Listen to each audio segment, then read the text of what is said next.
can we get sponsor license, hire nurses and supply them to our clients? No, the answer is no, you can't do that if this is what you are planning to do.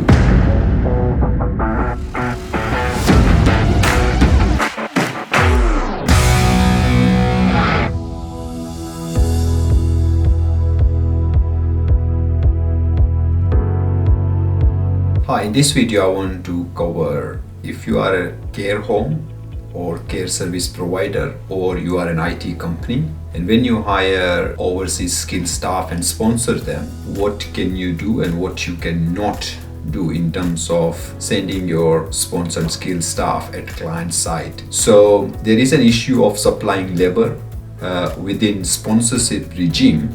What you cannot do is you cannot supply labor. So what you cannot do is you hire overseas skilled staff in your business and then send them to a third party, and you know nothing about your sponsor staff, what they are doing there at client site. That is not allowed. It's called supplying labor, and you cannot do that. So that's an idea in a nutshell, but let me just explore a bit more. This is very technical question, supplying labor issue. I think most of the IT companies are aware of it when they send their sponsored staff at client site to work.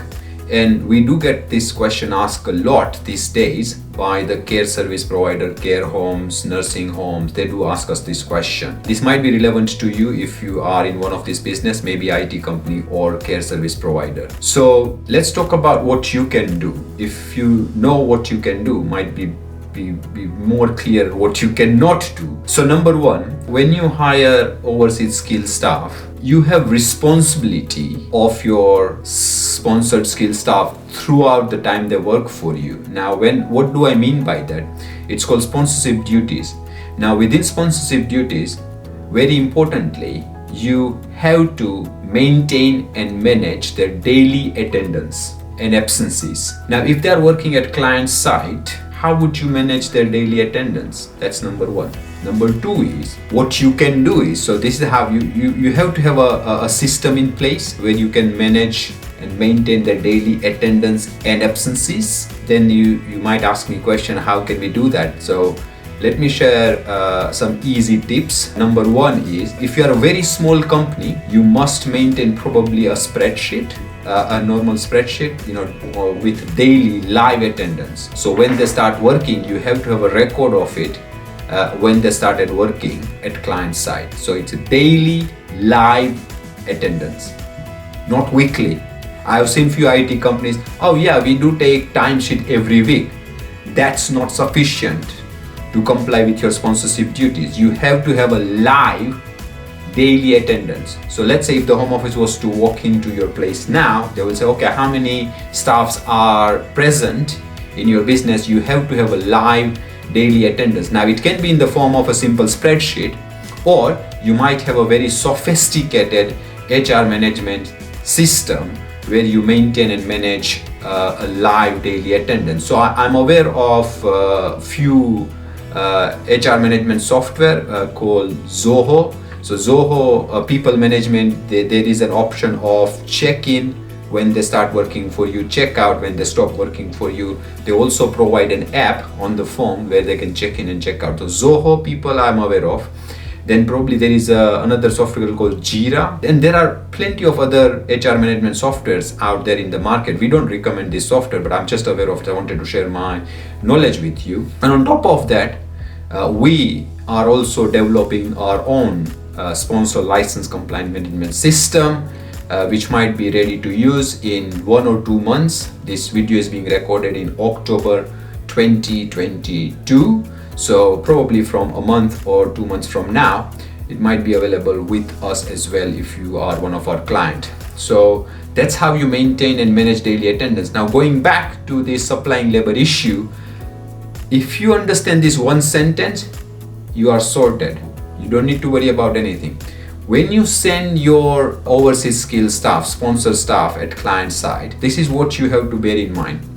The project or the work they will be doing at client site, it should be time bound. It should be a piece of project. So time bound, piece of project, and you have to have the control over the outcome and output of that project or the work they are doing. So only three things you have to make sure: time bound, piece of project, and having control over the outcome and output of the project. Now let me explain one at a time. Time bound. So let's say you are an IT company, you have a project to work at a client site, and we do have a lot of IT companies, small to large, and they regularly send their sponsored skilled staff at client site. So for an example, you have a project with the Royal Bank of Scotland, right? You are an IT company. You send your skilled staff there. That project has to be time bound. So it starts on a specific date and finishes on a specific date. Now, there is no need to have a specific length of the time. It can be few weeks, it can be few months, or it can be few years, right?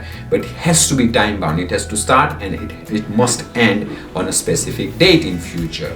This date could be revised depending on the scope of work changes. So it's time bound, simple, that's self-explained. Piece of project.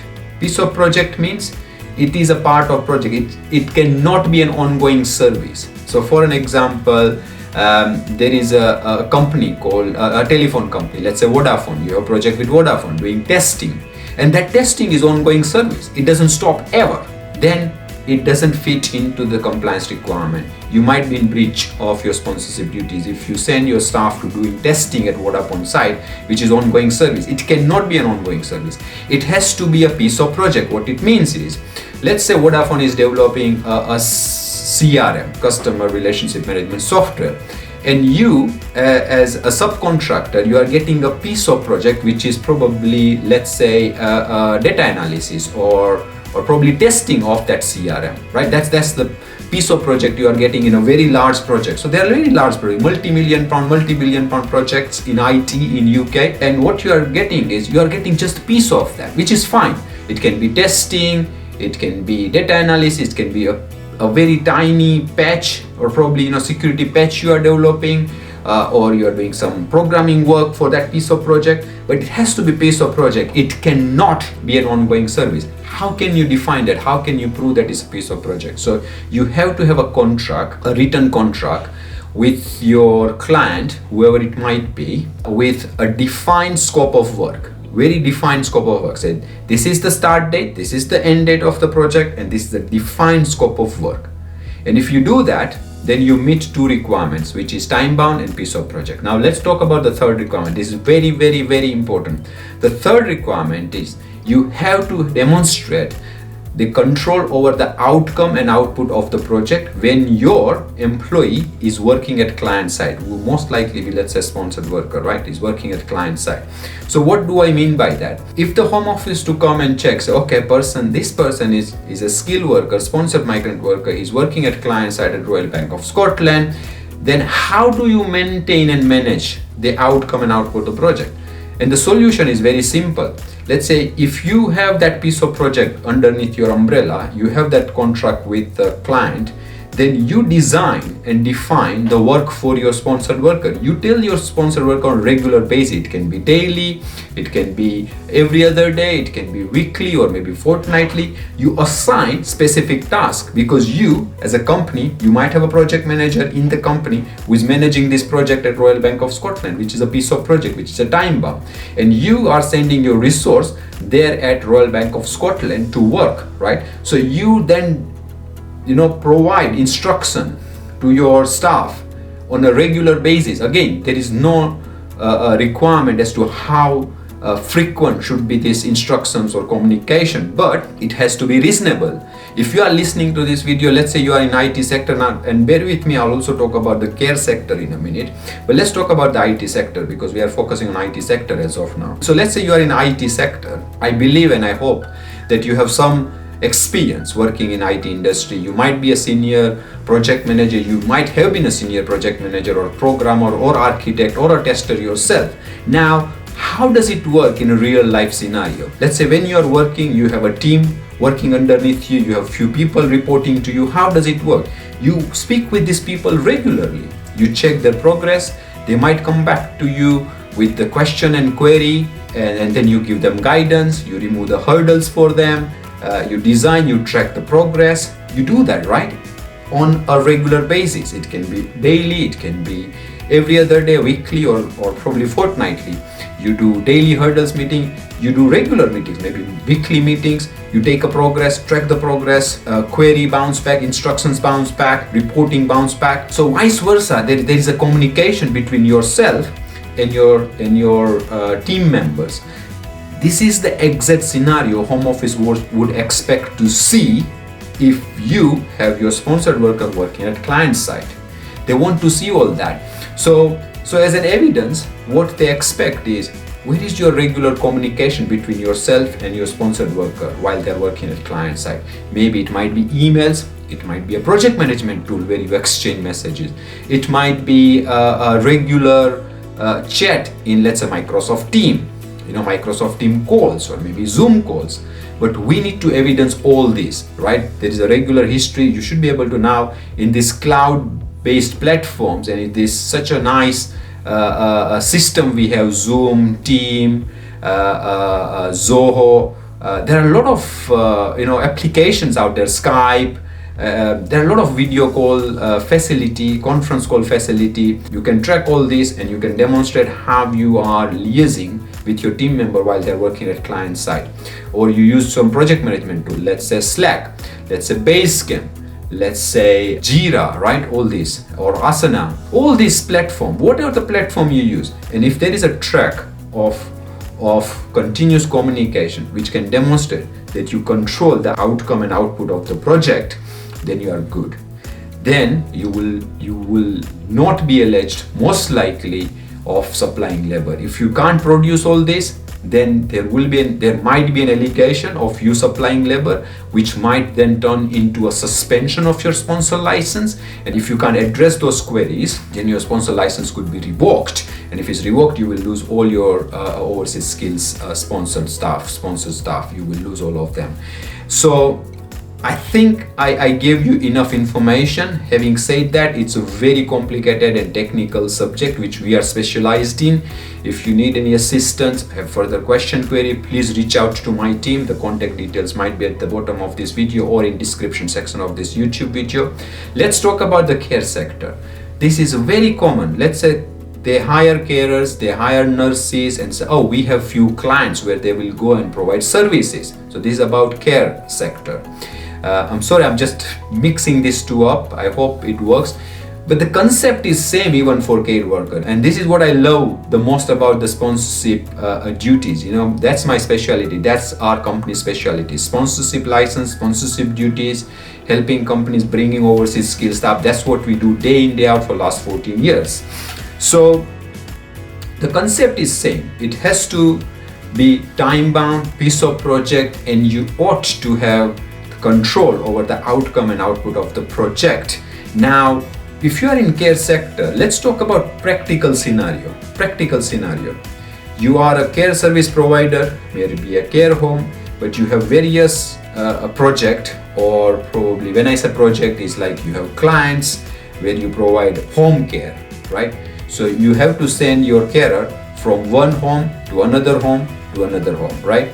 So when they go there, right, 1, 2, 3, it's highly unlikely. How can you prove it's a piece of project? It cannot be a piece of project, right?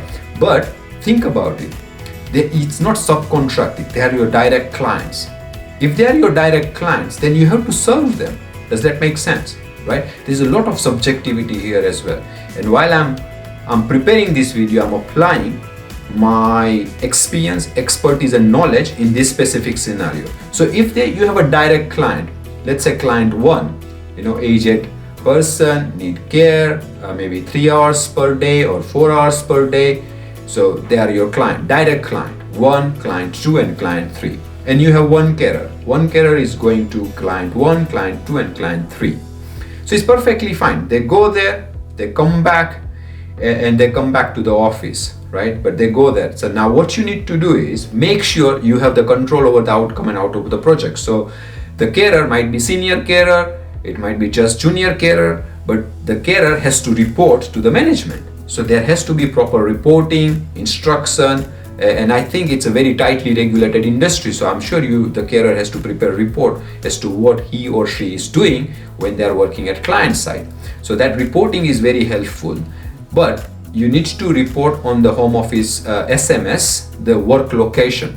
The work location will be different because it's going to work location A, work location B, work location C.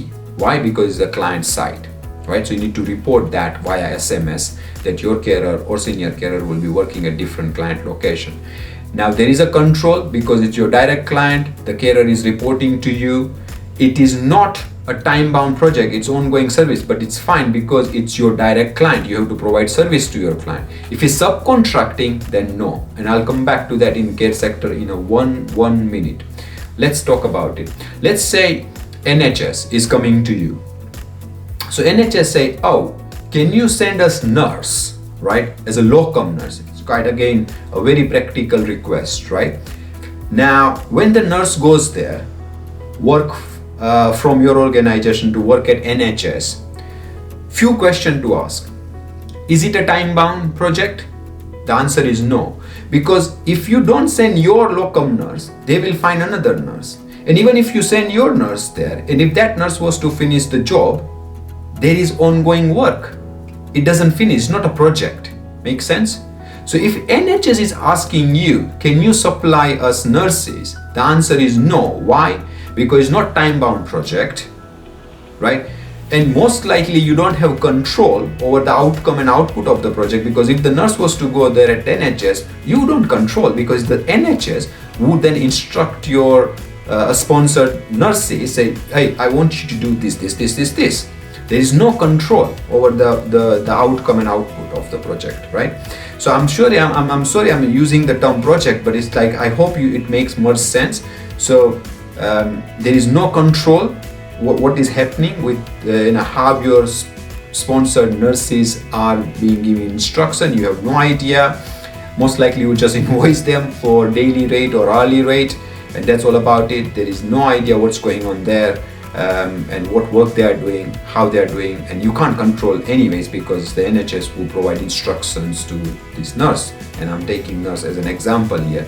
So it's not time bound, there is no control, so it doesn't meet the requirement. If you do that, you will be alleged of supplying labor, and most likely it might lead into suspension and revocation of sponsor license. This also applies to a lot of recruitment agency. We do get hundreds of questions every month. Oh, can we get sponsor license, hire nurses and supply them to our clients? No, the answer is no, you can't do that if this is what you are planning to do. What you can do is, let's say you have your own clients. It's not through NHS. There are no like subcontracting. It's a direct client and you have to provide service to your direct client. Yes, you can do that. Again, please don't take this YouTube video information as a proper legal advice. I highly recommend that you reach out to a proper immigration law firm who is specialized in this subject. Take a proper consultation, proper advice before you decide what you want to do about your business. This is just an informative video. It must not be constituted as a proper legal advice. I want to put as a disclaimer because it's a highly sensitive subject and your business can thrive or die by following or not following this technical point within the sponsorship license. Feel free to reach out to us if it doesn't make sense or something you need more clarification of. Feel free to reach out to us. Happy to help. I hope you like my content. If you do, please subscribe to my channel, like this video, and please put your comments in the comment section below, so I'll shoot more videos based on your questions and help you more, guide you more, and share my experience, expertise and knowledge. Thank you, and don't forget to subscribe now. Thank you for watching.